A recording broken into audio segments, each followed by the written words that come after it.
大家好，歡迎大家收睇佛法心靈輔導，幫你揾到出路。我係慈山寺佛法心靈輔導中心嘅社工邢姑娘。今日要同大家分享嘅題目係佛法心靈輔導中自我關懷嘅重要性。首先同大家講下乜嘢係自我關懷先。克里斯汀列夫博士係首位研究自我關懷嘅心理學家。佢指出，自我關懷有3個核心嘅元素，包括第一，共通人性。有時候咧，我哋遇到一啲困難，就會覺得點解就係我咁慘嘅呢？但其實咧，痛苦係每個人都會經歷嘅，只係唔同形式啦、唔同程度啦。明白呢一點咧，可以令到我哋覺得唔再孤單。第二就係善待自己啦。當我哋有痛苦、唔開心嗰陣，好多時候咧都係第一時間怪咗自己先，鬧咗自己先。但其實咧，用一個更加溫柔啦、理解嘅態度去對待自己，接納自己嘅唔完美，呢個咧係更加重要嘅學習。第三咧就係正念覺察，即係如實咁樣覺察自己現時經歷緊嘅一啲情緒，而唔係過度去放大負面情緒，亦都唔係逃避或者壓抑佢。喺佛法心靈輔導嘅過程入邊，我哋都好注重培養來訪者以上呢3個自我關懷嘅能力。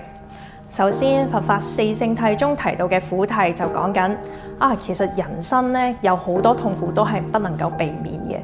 生命之中所出現嘅變化啦，所有嘅現象啦，例如係生老病死，都係同無常呢個道理唔可以分開。世間嘅一切咧都處於無常嘅變化當中。喺無常嘅法則下，咁苦係點樣嚟嘅呢？其實就係當我哋執着於一啲我哋以為唔會改變嘅嘢，例如名利啦、健康啦，放唔低佢哋而苦苦糾纏嘅時候，痛苦咧就會油然而生啦。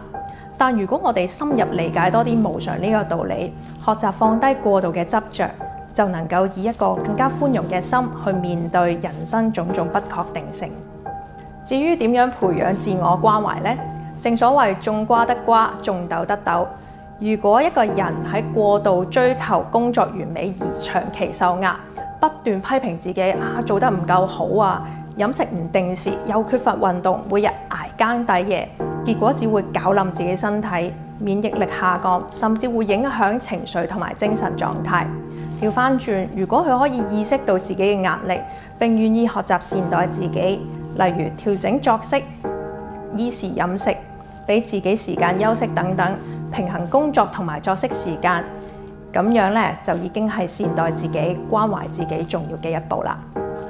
喺輔導入邊咧，我哋都會同來訪者一齊探索一啲合適自己嘅方法去善待自己，例如可以係揾一啲自己中意做嘅嘢啦，簡單聽聽音樂、飲杯茶，其實都已經係一啲滋養身心嘅方法。